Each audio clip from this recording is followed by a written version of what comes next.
dapat berakar, bertumbuh dan berbuah.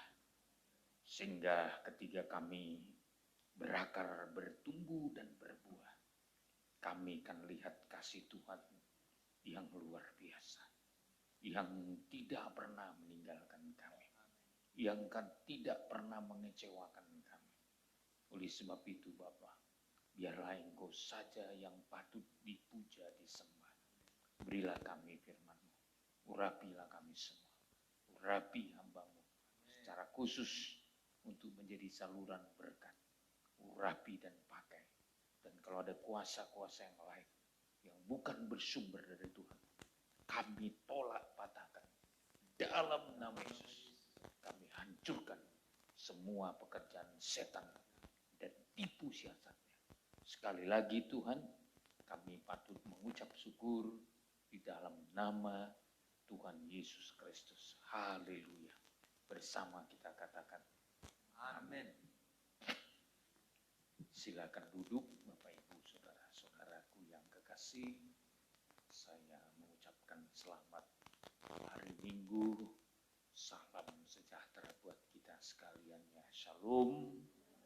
Shalom. Shalom.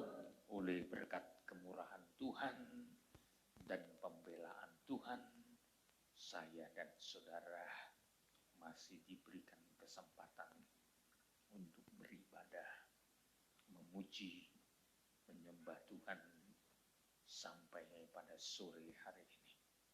Dan kita terus mengucap syukur kepada Tuhan sebab Dia telah memperlengkapi kita dengan kuasa Roh Kudus-Nya. Saya sudah sampaikan dalam kebaktian-kebaktian yang lalu bahwa Tuhan memperlengkapi gerejanya dengan kuasa Roh Kudus. Ya. Dan kuasa Roh Kudus yang ada pada kita memberikan kesaksian bahwa kita adalah anak-anak Allah. Jadi Roh Kudus bersaksi bahwa kita adalah anak-anak Allah.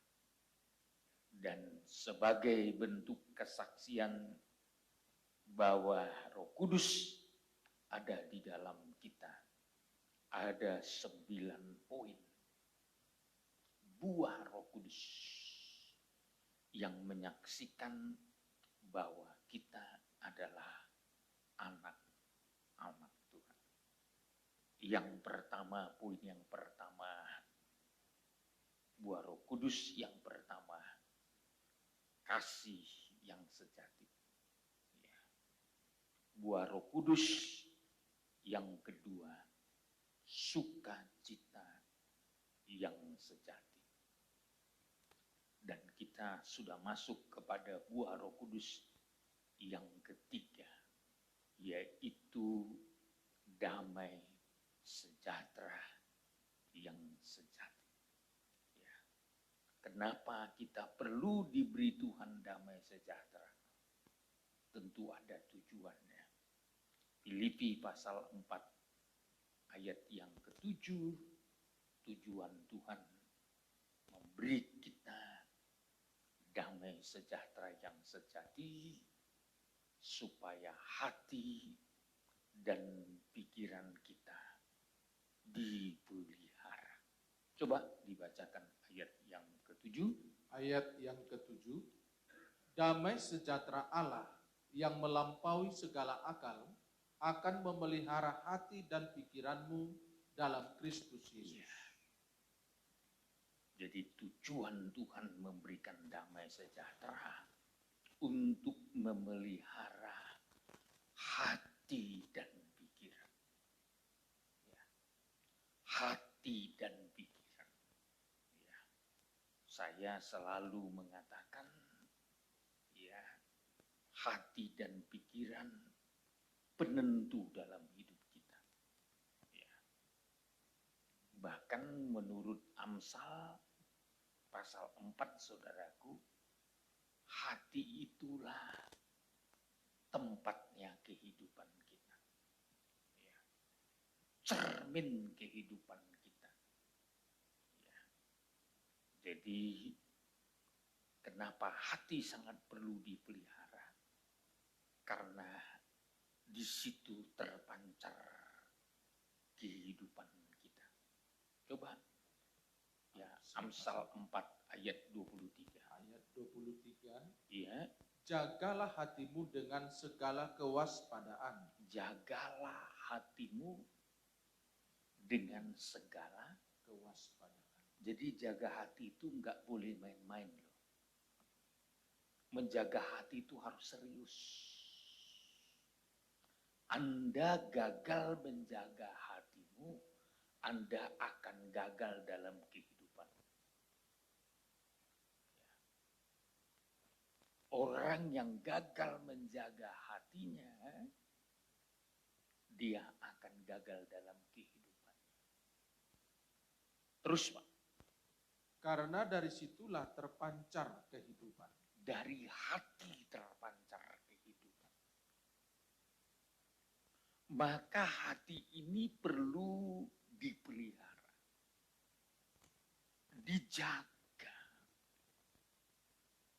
Roh Kudus diberikan kepada orang percaya, salah satu supaya Roh Kudus menjaga hati dan pikiran orang percaya. Sedikit saja hati kita rusak, rusaklah kehidupan kita. Hati, saudara. Ya. Ini persoalan penting yang perlu, harus dijaga dan dipelihara. Ya.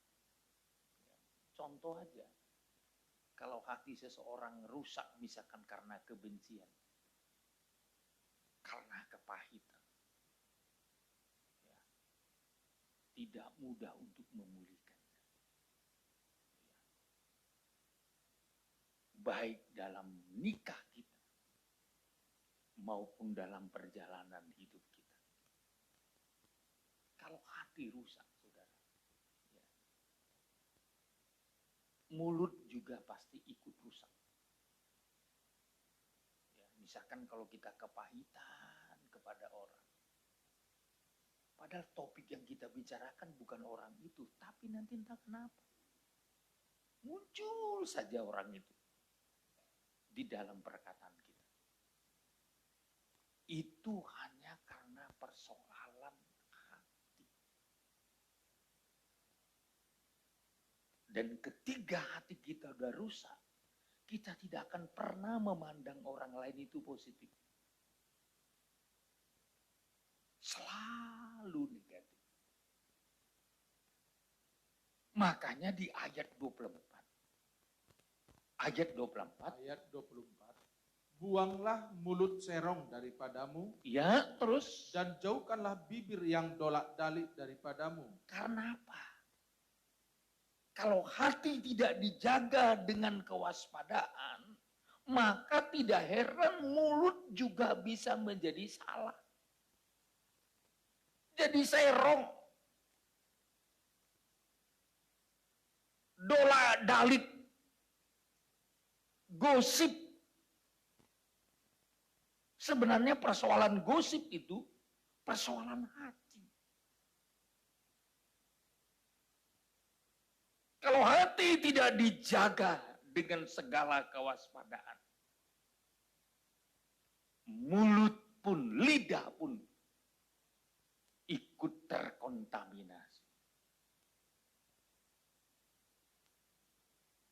Kalau disebut dolak-dalik itu, kehilangan kestabilan.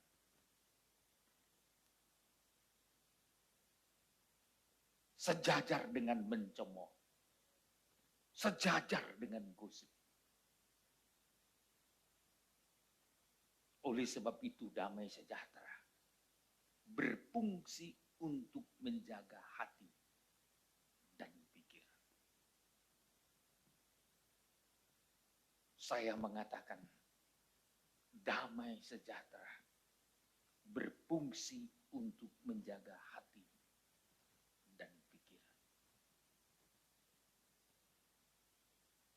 Oleh sebab itu kalau kita berbicara persoalan hati, hati kita harus disucikan. Hati harus disucikan oleh Tuhan. Dua poin penting, saudara, yang perlu disucikan dari dalam hati. Yang pertama, jangan ada kecintaan yang lain masuk dalam hati kita kecuali cinta Tuhan. Sebab kecintaan terhadap yang lain, inilah yang disebut berhala.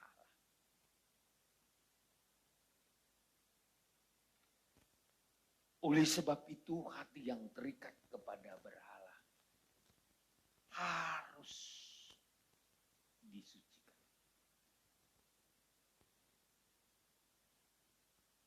Ada beberapa poin praktek hidup terikat dengan berhala. Yang pertama, berhala adalah segala sesuatu di dunia yang menghalangi kita mengasihi Tuhan.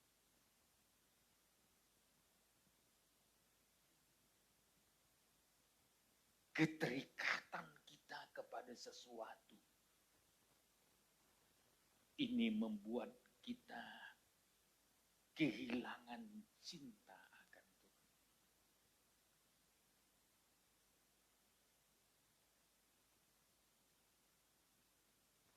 Harta bisa jadi berhala. Anak-anak bisa jadi berhala. Termasuk istri pun bisa jadi berhala. Suami pun bisa jadi berhala. Jabatan pun bisa jadi berhala.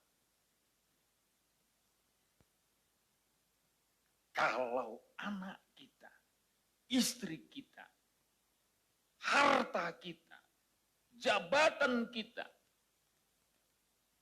membuat kita kehilangan cinta akan Tuhan, itu namanya berhala. Maka Yesus tegas berkata, kalau kamu mengasihi ayahmu, ibumu, anakmu laki-laki dan perempuan, saudaramu, lebih daripada aku, kata Tuhan, engkau tidak layak menjadi murid.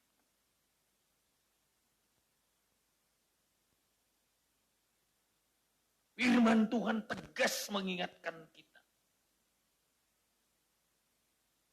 Hati kita perlu disucikan dari yang namanya penyembahan berhala. Berhala apapun itu. Kita harus lepas, saudara. Seringkali orang Kristen gak sadar keterikatannya kepada yang lain bisa merampas cintanya terhadap Tuhan.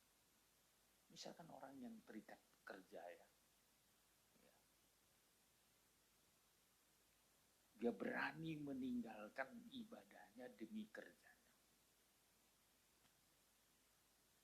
Seharusnya dia meninggalkan pekerjaannya demi ibadahnya karena dia cinta Tuhan. Tapi seringkali terbalik, saudara. Yang lebih parah lagi, hal-hal yang tidak penting mengambil kesempatan untuk membuat kita sehingga terhalang mencintai Tuhan. Saya selalu ingatkan jemaat kalau di Balui, kalau jam-jam ibadah, siapapun yang datang, Anda harus berani menolaknya. Atau sekaligus ajak dia beribadah lebih dulu. Kadang-kadang kan kalau orang kita Pas hari Minggu datang saudara. Dan saudara yang ngantar ini pun nggak ngerti pula firman. Hari Minggu dibawanya ke rumah. Ya, pas jam-jam mau ibadah. Ya, ini kan sama dengan menyuruh. Jangan kau pergi beribadah. Padahal sebenarnya itu adalah ujian cinta. Apakah kita berani menolak saudara kita yang datang atau mengajaknya untuk ikut beribadah? Ini kan ujian, saudara. Ya. Ini ujian. Seringkali justru kita tidak berani menolak atau mengajak. Akhirnya apa? Boloslah ibadah. Ya. Cinta kita itu sudah diuji dan ternyata kita gagal. Tapi kalau kita berani berkata, mau ikut ibadah? Dia bilang enggak mau, kalau gitu bapak dan ibu silakan tinggal di rumah. Kami beribadah dulu. Sebab hari ini bagi kami adalah harinya Tuhan. Hari kesempatan bagi kami untuk bertemu dengan Tuhan. Hari bagi kami untuk mengutamakan Tuhan. Memang secara daging berat. Ya. Apalagi kalau yang datang itu kalau orang Batak hula-hula. Orang yang dihormati. Tapi mana lebih tinggi hula-hula dari Tuhan?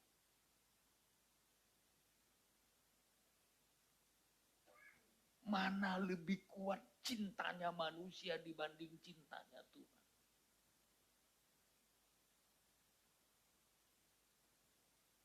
Makanya berhala ini selalu suka nempel dalam hati.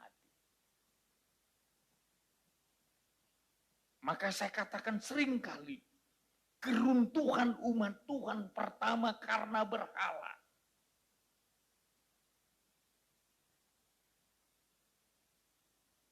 Bangsa Israel dibuang 2 kali. Pertama dibuang ke Asyur.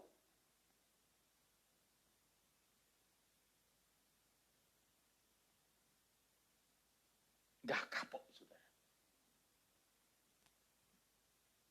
Zaman Yeremia dibuang lagi ke Babel.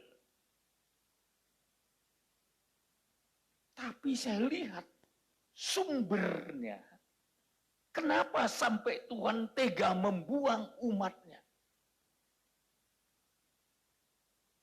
Asyur adalah kerajaan terkejam pada waktu itu.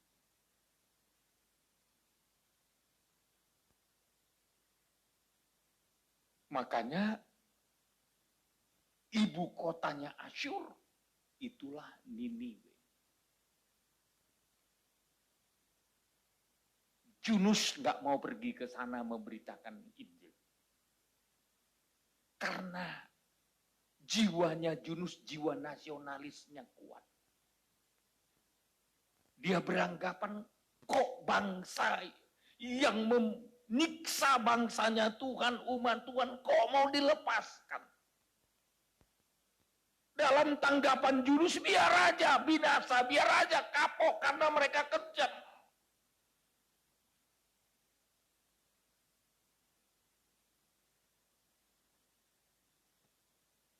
Makanya Yunus nggak mau. Sampai Yunus melarikan diri. Mengingat kekejaman Asyur. Saudara tahu? Bangsa Israel diangkut, dibuang ke sana. Tapi nggak jerah juga. Dalam zaman Yeremia, suku Yehuda dibuang ke Babel. Padahal suku Yehuda itu lebih rohani dibanding yang lain. Apa persoalannya? Karena berhala. Kecintaan terhadap Tuhan. Maka sebenarnya orang yang nggak cinta Tuhan, cepat atau lambat pasti rontok. Cepat atau lambat pasti kena penghukuman.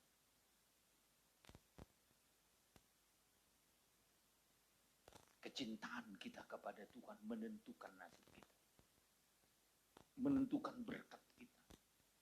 Menentukan pemeliharaan kita, pembelaan kita. Maka dalam surat Raja-Raja, 2 Raja-Raja pasal 17. Ya.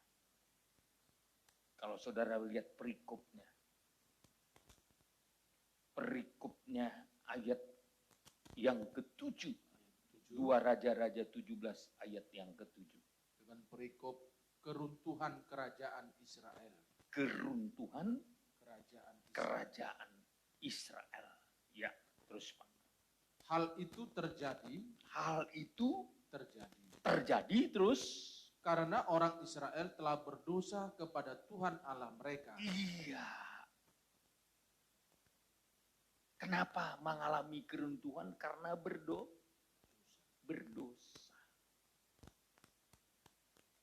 Apa dosanya? Nah, ini timbul pertanyaan. Apa dosanya? Kenapa mereka harus dirontokkan terus? Yang telah menuntun mereka dari tanah Mesir, dari kekuasaan Firaun, Raja Mesir, dan karena mereka telah menyembah Allah lain. Karena mereka telah menyembah Allah lain. Bagaimana praktik menyembah Allah lain? Ayat 8. Dan telah hidup menurut adat istiadat bangsa-bangsa Ya, yang telah dihalau Tuhan dari depan orang Israel, dan menurut ketetapan yang telah dibuat raja-raja Israel. ini prakteknya. Hidup menurut adat istiadat bangsa-bangsa.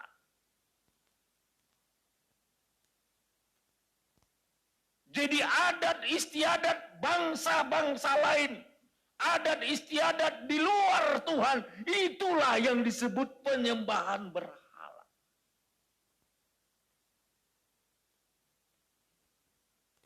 Kenapa saya begitu gencar mengajar jemaat untuk lepas dari adat istiadat kekafiran? Ini ada hubungannya dengan keruntuhan.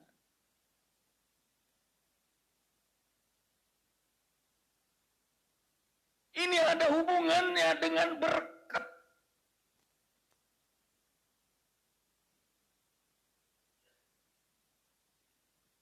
Hidup menurut adat istiadat bangsa-bangsa yang telah dihalau Tuhan. Berarti adat istiadat kekafiran. Kita harus tahu membedakan mana adat istiadat kekafiran dengan yang bukan kekafiran.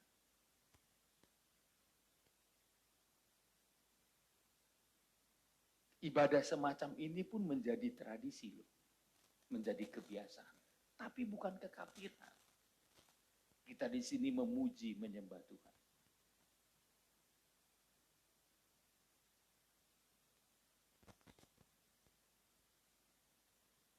Ini dasar keruntuhan umat Tuhan. Makanya kalau firman Tuhan sudah mengingatkan kita, kiranya hati kita semakin terbuka lebar. Terus Pak, ya. Dan telah hidup menurut adat istiadat bangsa-bangsa yang dihalau Tuhan dari depan orang Israel, dan menuruti ketetapan yang telah dibuat raja-raja Israel. Terus, Dan orang Israel telah menjalankan hal-hal yang tidak patut terhadap Tuhan Allah mereka. terus, Mereka mendirikan bukit-bukit pengorbanan dimanapun mereka diam, baik dekat menara penjagaan maupun di kota yang berkubu. ayat 10, Mereka mendirikan tugu-tugu berhala dan tiang-tiang berhala di atas setiap bukit yang tinggi dan di bawah setiap pohon yang rimbun. terus, Di sana di atas segala bukit itu mereka membakar korban seperti bangsa-bangsa yang telah diangkut Tuhan tertawan dari depan mereka. terus, Mereka melakukan hal-hal yang jahat sehingga mereka menimbulkan sakit hati Tuhan. Ayat 12, Mereka beribadah kepada berhala-berhala, walaupun Tuhan telah berfirman kepada mereka, terus, janganlah kamu berbuat seperti itu. walaupun Tuhan sudah berfirman.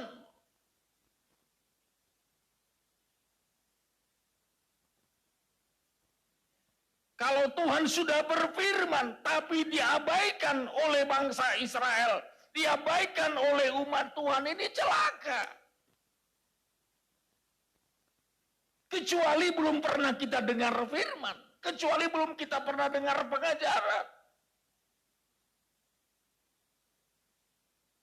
Maka, poin yang pertama, berhala adalah segala sesuatu di dunia ini yang menghalangi kita mengasihi Tuhan.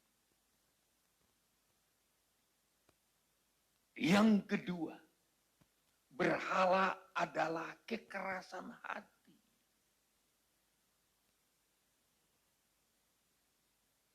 Sudah dengar firman Tuhan, sudah terima firman Tuhan, tapi masih terus melawan kehendak Tuhan. Jadi orang kan selalu konotasinya kalau berhala itu patung. Ya. Berhala itu bukan sekedar patung. Segala sesuatu yang kita idolakan, idol, di luar dari Tuhan, itu disebut berhala. Itu disebut berhala. Yang kedua, kekerasan hati. 1 Samuel 15 ayat 23. Ayat 23. Iya, Sebab pendurhakaan adalah sama seperti dosa bertenung, iya, terus. dan kedegilan adalah sama seperti menyembah berhala dan Iya, serafim. kedegilan sama dengan seperti menyembah berhala dan terapi. Ini kekerasan hati. Makanya orang keras hati itu sejajar dengan penyembah berhala. Bagaimana mau ditolong Tuhan? Saya mau katakan nanti menjelang kedatangan Tuhan, ujian terakhir di zaman akhir ini adalah ujian kecintaan. Siapa yang kita cintai?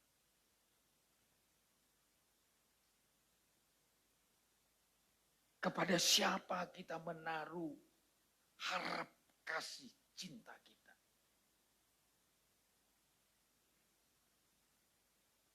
Anda kalau cinta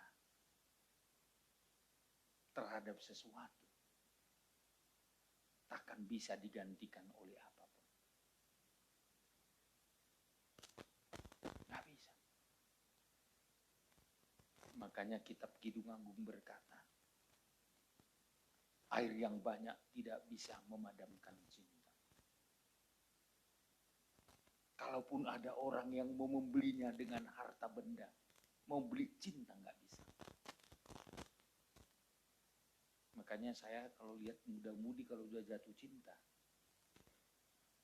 ya tugas kita tinggal mengarahkan aja.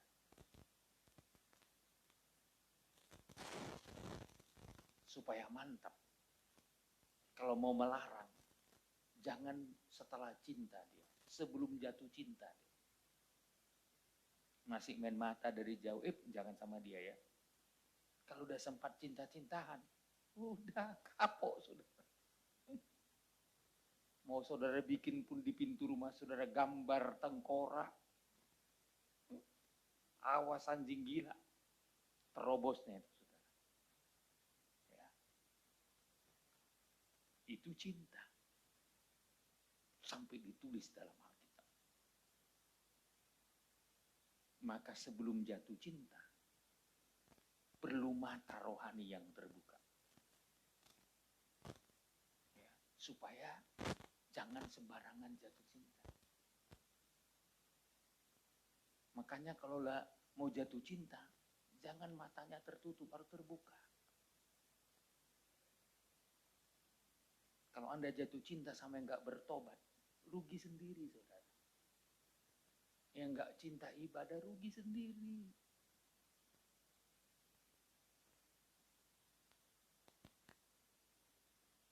Kenapa saya katakan rugi sendiri? Ya. Kalau udah terikat. Ya. Itu bagaikan keberhalaan yang sangat kuat. Maka di sini disebut kedegilan sama dengan penyembahan. Kenapa Tuhan sampai tega meninggalkan Saul? Dulunya Tuhan menyertai Saul, mengurapi Saul. Dosa apa gerangan membuat sampai Tuhan rela meninggalkan Saul. Saul itu enggak penyembah berhala. Tapi Saul itu degil. Tuhan bilang tumpas Amalek. Segala harta bendanya tumpas. Saul kompromi. Maka di dalam 1 Samuel 15 ayat 14 sampai 15. Ini kesalahan Saul. 1 Samuel 15 ayat 14 sampai 15. Ayat 14 sampai 15. Iya. Tetapi kata Samuel, kalau begitu apakah bunyi kambing domba yang sampai ke telingaku dan bunyi lembu-lembu yang kudengar itu? Ayat 15. Jawab Saul, semuanya itu dibawa daripada orang Amalek. Terus.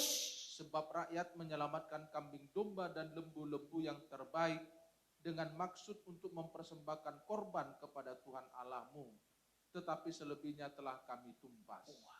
Tuhan suruh tumpas semua. Enggak semua dia tumpas. Yang terbaik diambil. Dengan alasan mau dipakai untuk beribadah. Sepertinya rohani padahal melawan kehendak Tuhan, degil.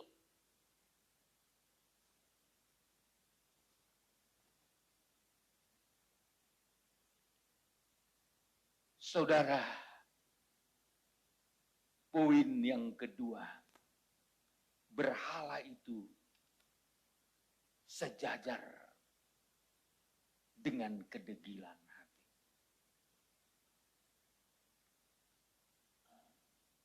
Yang ketiga, Efesus 5 ayat 5. Efesus 5 ayat 5. Ayat 5. Ya. Karena ingatlah ini baik-baik, tidak ada orang sundal, orang cemar, atau orang serakah, artinya penyembah berhala, yang mendapat bagian di dalam kerajaan Kristus dan Allah. Yang ketiga yang sejajar dengan penyembah berhala. Salah satu disebut di sini orang serakah.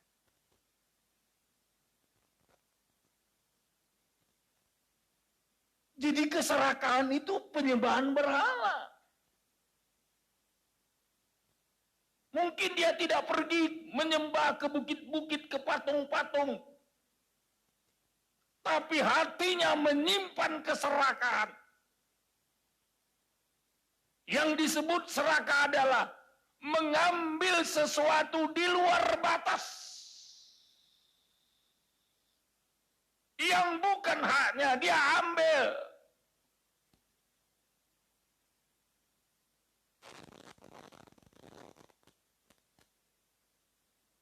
Dengan tidak wajar.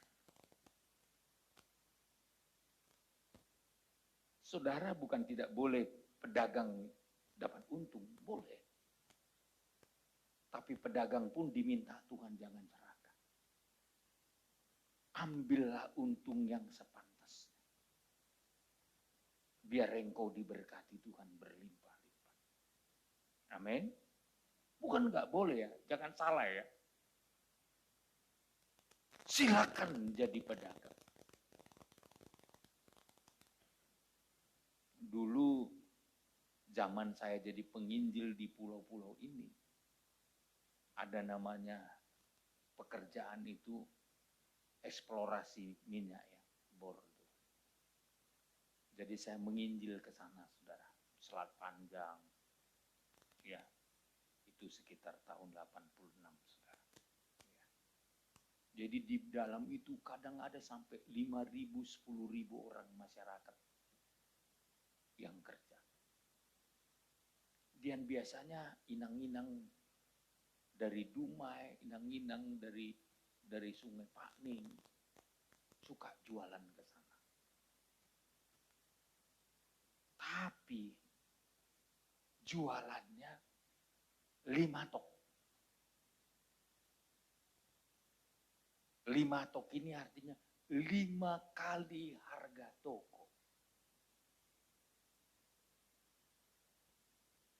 Padahal 5 tok itu sebenarnya pacat ya, pacat itu ya.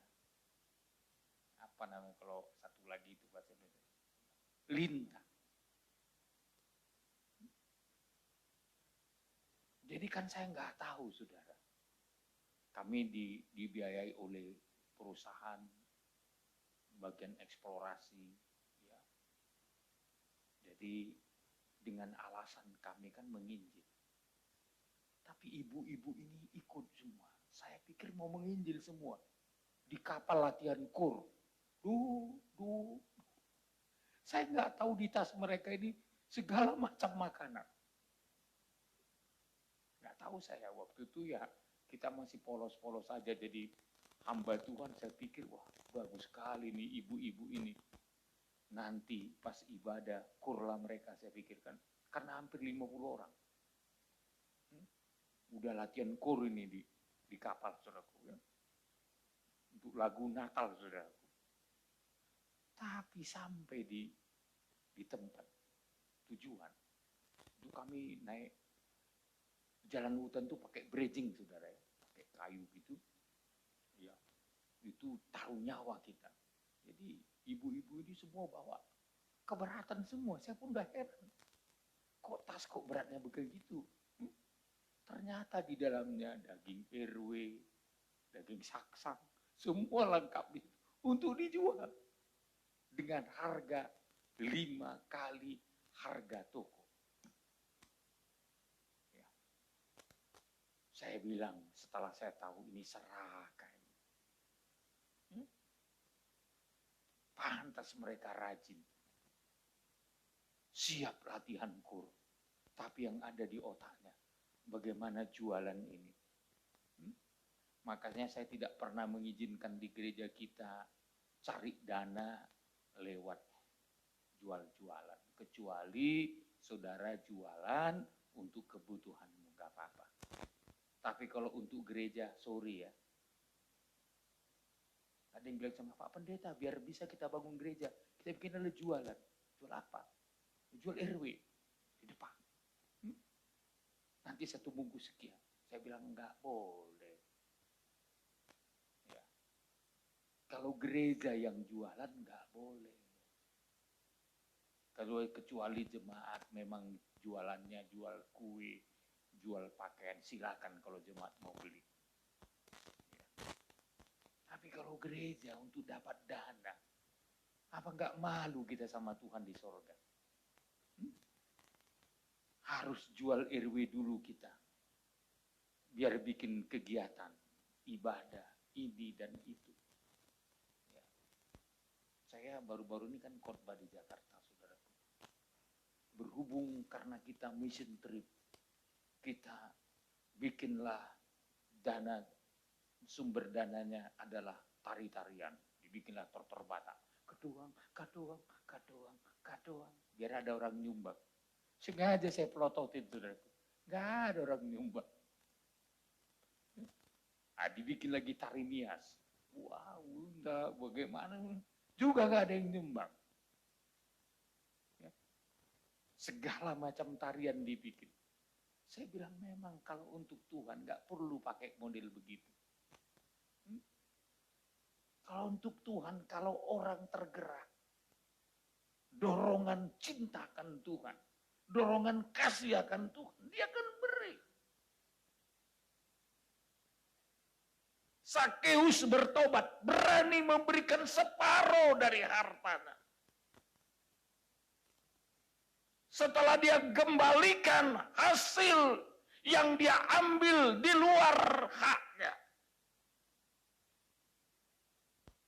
dia kembalikan lagi. Dia serahkan lagi hartanya.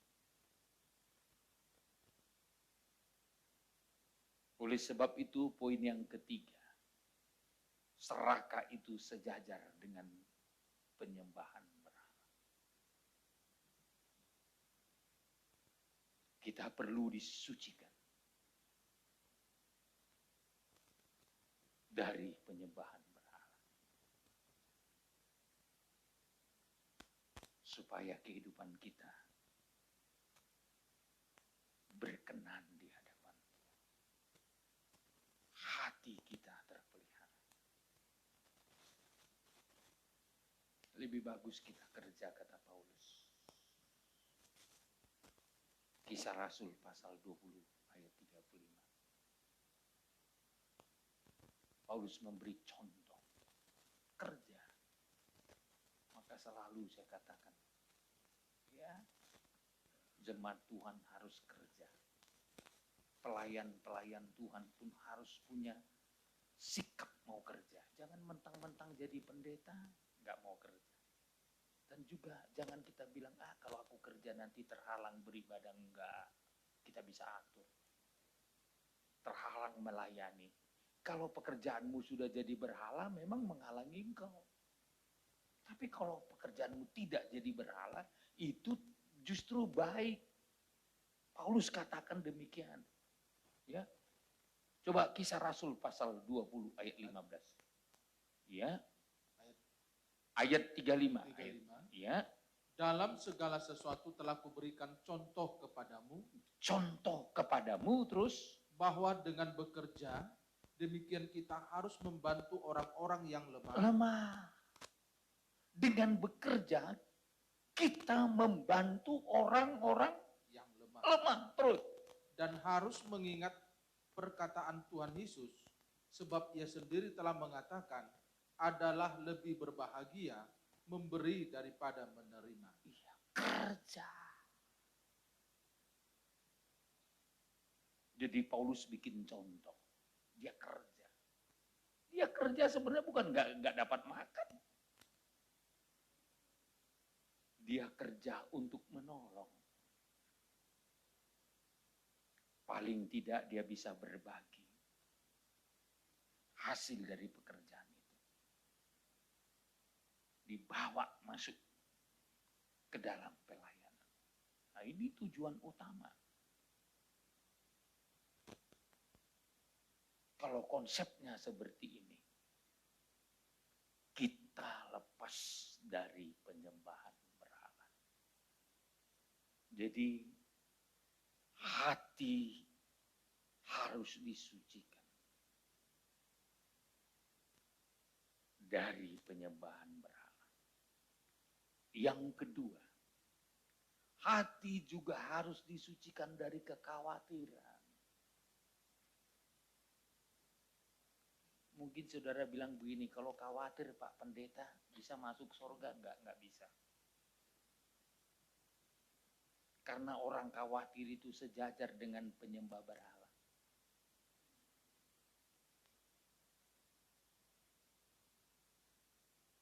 Orang menganggap begini, khawatir kan dosa kecil. Saudara bilang dosa kecil. Sampai Tuhan ingatkan, jangan kamu khawatir. Burung di udara dipelihara. Jangan kamu khawatir. Bunga di padang dia hiasi. Tuhan Yesus mengingatkan para murid-muridnya. Kalau kita khawatir, apa bedanya kita dengan orang yang tidak mengenal Tuhan?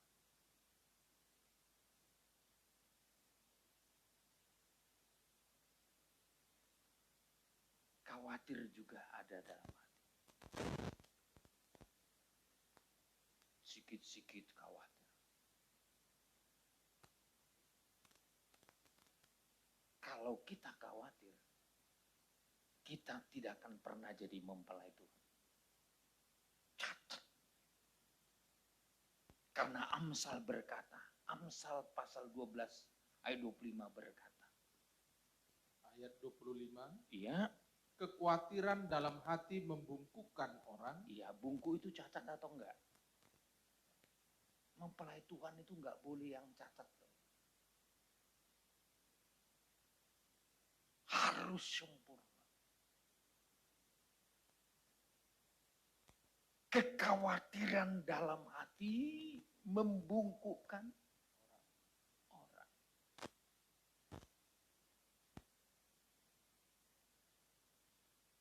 Jadi saudara, kenapa perlu disucikan dari kekhawatiran dalam hati? Supaya tidak bercacat, terutama dalam menyambut kedatangan Tuhan. Tuhan tidak bisa terima mempelai yang cacat. Tuhan akan terima mempelai yang sudah disucikan dan disempurnakan.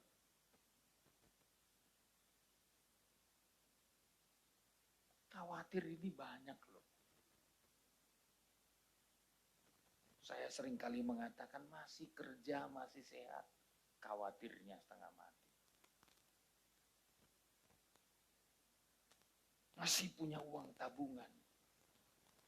Khawatirnya setengah mati.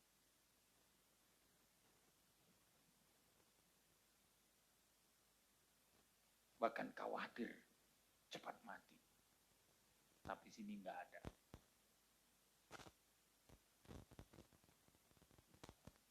Karena Tuhan bisa bikin cepat mati, bisa lama hidupnya. Bisa lama loh.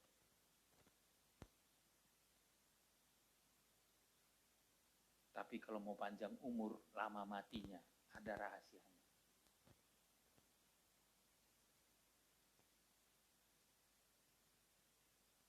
Kita akan baru kematian penetua kita, Pak Rekan. Saya sempat bertanya-tanya, kok cepat kali lah Bapak itu mati? Udah mati, hari Minggu itu dikubur. Ternyata setelah mati baru muncul banyak cerita, saudara. Ternyata bapak ini, saudaraku, ingin memberi, jual rumah, baru hasil penjualan rumahnya mau dikasih. Tapi bukan sama saya. Mau sama 10 orang katanya.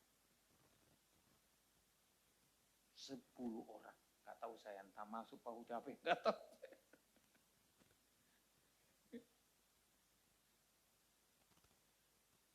Saudara, ya, ini dirahasiakan kepada gembala. Makanya saya minta jemaat, kalau mau memberi jangan rahasia sama Pak Gembala. Bisa pendek umurnya. Ini betul loh, saya nggak tambah-tambahin. Setelah meninggal baru banyak yang menyesal. Sebenarnya Pak, katanya, Bapak ini mau melapor ke Pak Gembala. Saya bilang udah terlambat. Udah mati. Kalaupun ada uangnya, nggak tahu saya di mana uangnya. Kalaupun ada di bank, susah ngambilnya. Harus lewat pengadilan. Makanya saudara kalau mau mati, permisi dulu ya. Pak Gembala, aku mau mati. Biar saya kasih resepnya, saudara. Gak gampang kalau ngambil uang lo. Kalau kita udah mati. Istri kita, anak kita gak segampang itu ngambil. Pengadilan dulu. Kenapa saya bilang, Bapak ini terlambat.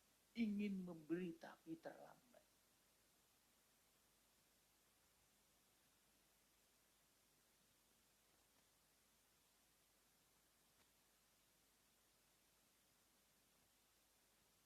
Saya teringat firman Tuhan. Memberi pun harus berkenan sama Tuhan. Biar Tuhan terima. Niat aja nggak cukup. Bapak ini punya niat memberi loh. Jual rumah untuk memberikan kepada pelayan-pelayan Tuhan. Niat loh. Makanya pemazmur katakan bayar najarmu. Kalau janji sama Tuhan, bayar. Jangan tunda-tunda, biar panjang umurmu.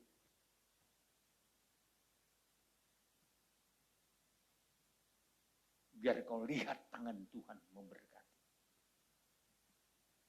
Sampai tadi pagi ibadah, mereka masih sibuk menceritakan itu. Sampai saya dengar tadi di mobil, saya ketawa saudara. Ini satu kesaksian biar kita jemaat Tuhan belajar.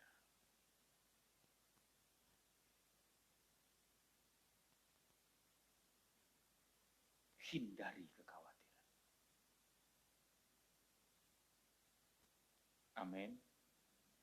Amin. Khawatir itu bagaikan orang bungkuk. Yang pertama orang yang khawatir, kehidupannya tidak bisa tegak.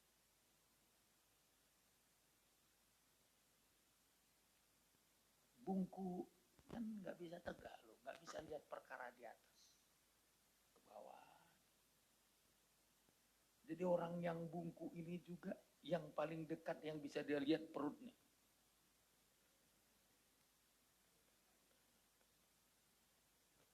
Orang yang khawatir, saudaraku, selalu mikirin perut. Apa yang mau ku makan? Apa yang mau ku minum?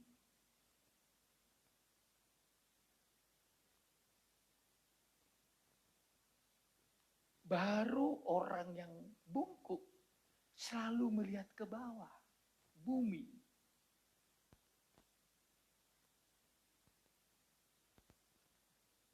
Maka sampai dikatakan Alkitab, kekhawatiran di dalam hati membungkukkan badan, membuat kita cacat secara rohani. Bagaimana mau menyambut kedatangan Tuhan kalau dalam kondisi cacat?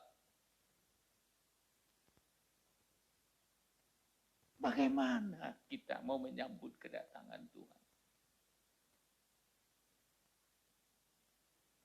Maka sampai Paulus nangis menasehati jemaat di Filipi.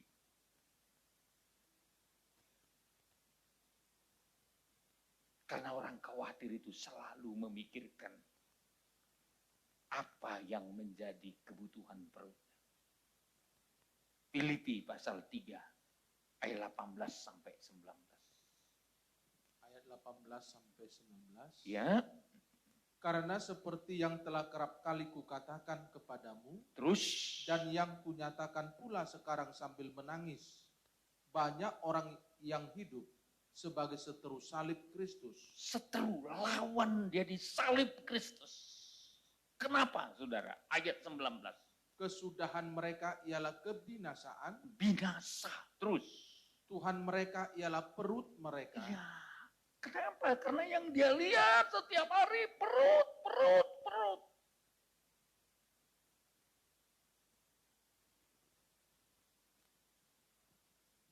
Melayani untuk perut. Kerjaannya untuk perut. Tidak pernah mau memikirkan bagaimana Tuhan dipermuliakan.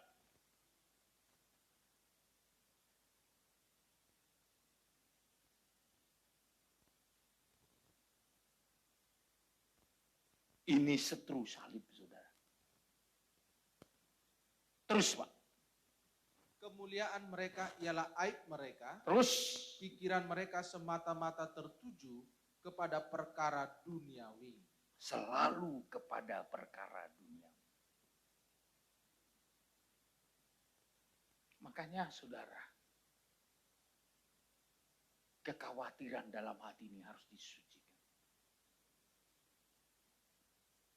Karena digambarkan bagaikan orang yang bungkuk. Anda boleh punya pergumulan, tapi jangan khawatir.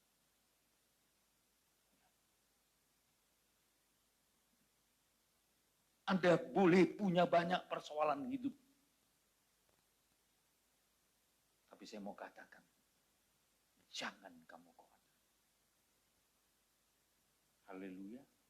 Nggak usah khawatirkan. Hidup kita, hidup nikah kita, hidup anak cucu kita.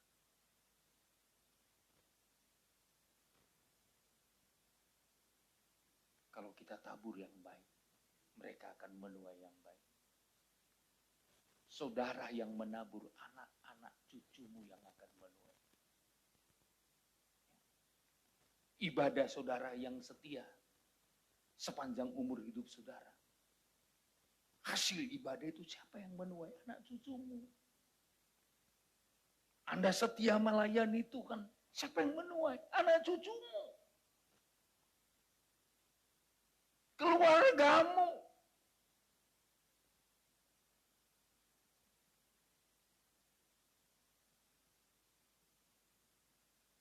Tuhan paling terikat dengan korban. Tuhan paling terikat dengan persembahan. Sampai ketika Tuhan berjanji, ditandai dengan korban. Tuhan terikat dengan korban. Jadi korban yang kita buat, itu mengikatkan kita dengan Tuhan. Mengikatkan kita. Anda bisa berkorban uang, Anda bisa berkorban waktu, Anda bisa berkorban tenaga, itu mengikat engkau dengan Tuhan. Makanya saya sering kali katakan kepada jemaat, tidak usah tawar-menawar dalam memberi korban kepada Tuhan. Itu bentuk keterikatan kita sama Tuhan. Gak usah kita mengharapkan balasnya dari manusia. Pembalasan itu hak Tuhan.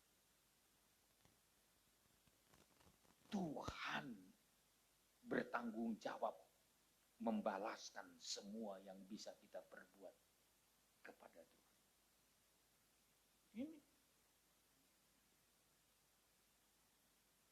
Sekarang solusi untuk menyembuhkan orang yang bungkuk. Kalau menurut Injil Lukas pasal 13, cerita orang bungkuk di sini karena roh. Jadi khawatir itu ada roh nompang di belakangnya. Maka nggak heran saudaraku, ya memang mungkin kita tidak orang yang suka khawatir, tapi roh itu bilang gini, mati kau nanti. Ada roh. Coba baca dulu ayat 10, Pak. Ayat 10. Injil Lukas 13 ayat 10. Pada suatu kali Yesus sedang mengajar dalam salah satu rumah ibadat pada hari Sabat. Ya, terus Di situ ada seorang perempuan yang telah 18 tahun dirasuk roh, sehingga ia sakit sampai bungkuk punggungnya. Iya, dirasuk roh. Berapa tahun? 18 tahun. Sampai bungkuk.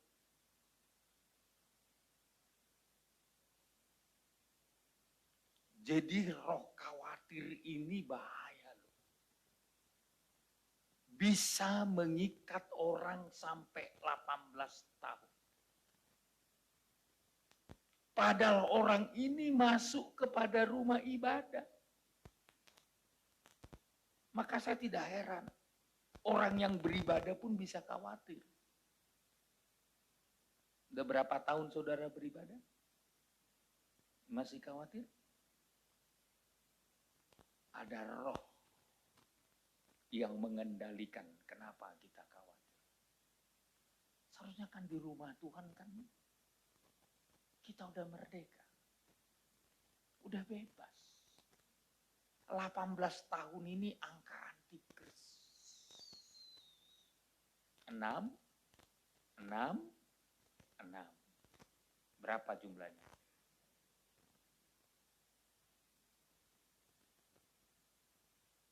Salah satu cara antikris untuk menguasai kehidupan kita adalah dengan kekhawatiran.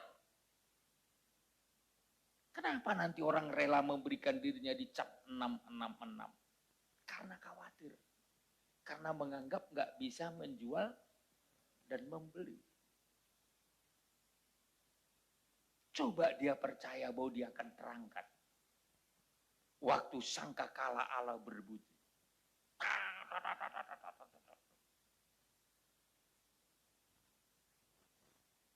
Orang mati dalam Tuhan bangkit.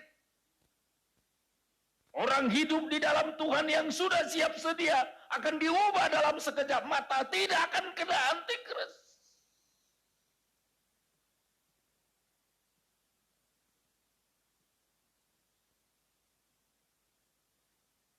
Ada roh yang mengendalikan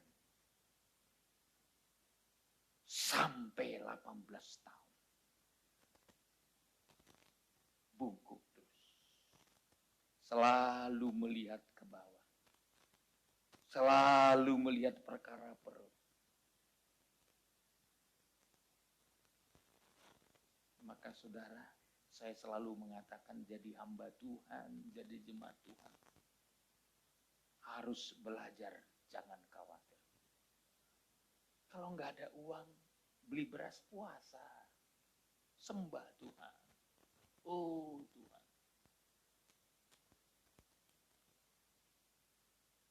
Kalau ada kebutuhan kita yang belum terpenuhi, tahan diri, kuasai.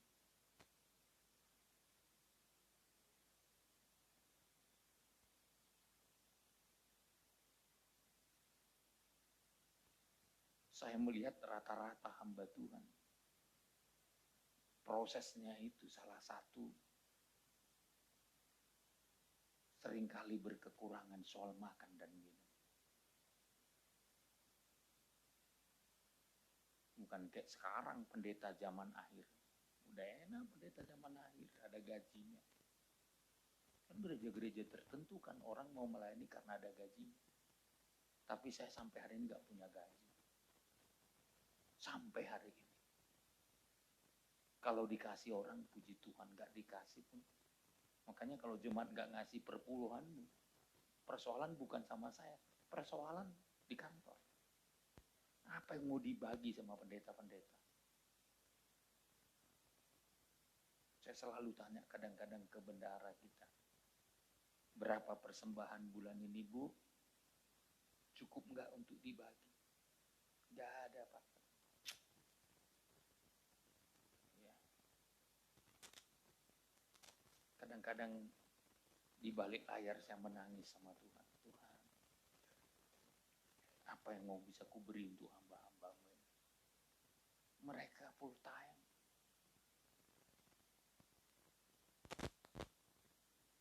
Mereka melayani Tuhan. Saya tidak punya income kecuali Tuhan beri.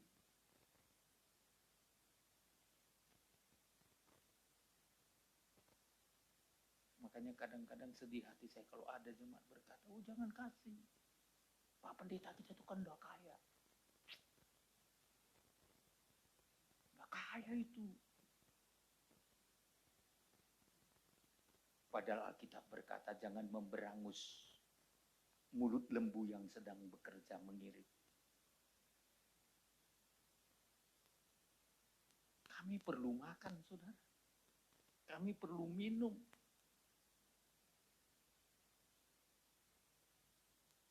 Saya suruh nanam kangkung pun 4.000 sekilo. Itu pun nggak ada 1 ton. Kalau dari situ makan kami nggak cukup. Nggak tahu lagi mau nanam apa.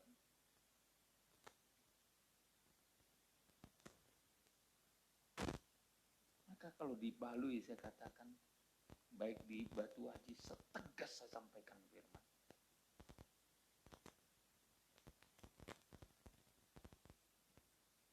Kadang kala seizin Tuhan kita alami.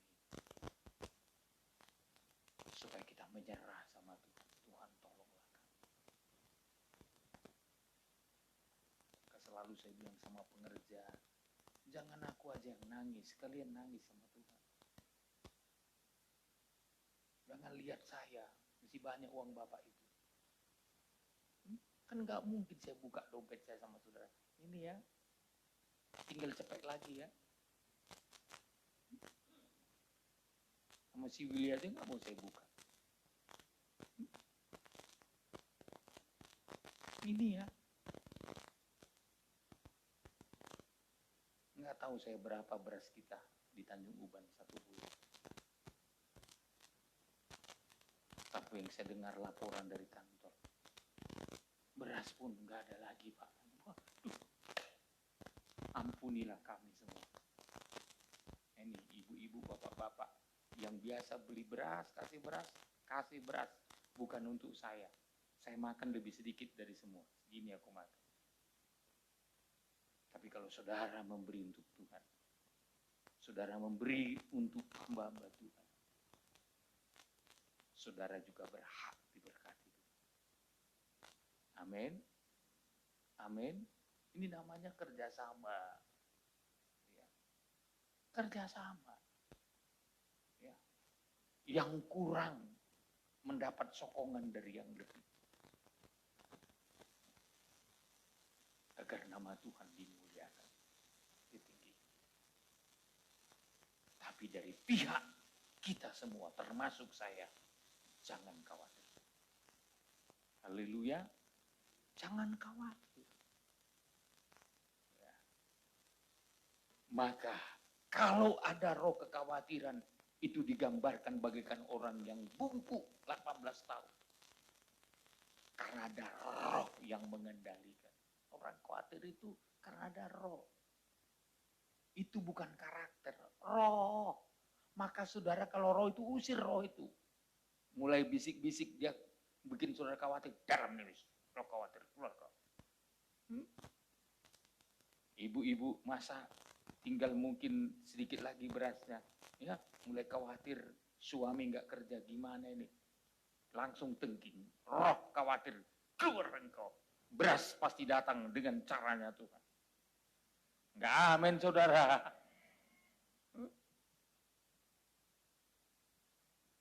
Karena roh, namanya roh kan. Enggak kelihatan. Enggak kelihatan roh itu. Waktu saudara jualan juga. Jam 9 belum datang orang beli. Mulai roh khawatir, bisikin. Habislah ini nanti. Busuklah ini. Langsung tengking dalam nama Yesus. Roh khawatir keluar engkau. Haleluya. Jam 10 selesai semua. Ini roh khawatir ini perlu diusir. Itu bikin kita takut. Bikin kita kehilangan kepercayaan. Bikin kita, termasuk saudara yang butuh jodoh. Langsung hitung, udah 25 ini amang pendeta. Dalam nama Yesus, roh khawatir tentang jodoh. Putus kau, keluar kau. Ini baru umur 19. Udah khawatirnya setengah mati, siapa lagi nanti? siapa lagi nanti? Andai kata pun Tuhan tidak kasih, Tuhan datang untuk menjemput saudara. Nggak usah khawatirnya setengah mati. Ya, karena nggak ada lagi yang bagaimanapun jadi, asal manusia. Datang yang bego-bego. Nyesal saudara nanti. Saya bilang sama pekerja kita, kamu kalau minta sama Tuhan, jangan terserah sama Tuhan. Minta, pilih yang cocok menurut pandangan Tuhan. Jangan bilang sama Tuhan, asal ada aja Tuhan. Yang penting punya status. Minta yang terbaik, Tuhan. Aku mau si Tigor yang terbaik. Bukan si Tigor yang mereng-mereng sikit. Haleluya. Kerjaan juga gitu, semua begitu. Udah nikah baru nyesal. Kalau aku tahu kayak gini Pak nggak menikah, kan udah saya bilang dari dulu. Jangan seperti dia, nggak masuk kategori itu. Yang kategori untuk kau yang terbaik. Anak gadis, yang terbaik. Aminkan dulu. Yang terbaik menurut pandangan Tuhan. Jangan asal ada aja. Rugi saudara nanti. Udah benjol sini. Oh Tuhan, ampuni saya.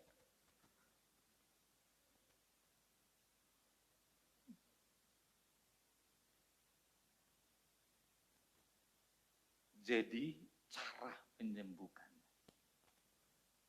harus bertemu Yesus saat ngajar. Saat ngajar. Berarti pengajaranlah solusi untuk melepaskan diri dari khawatir.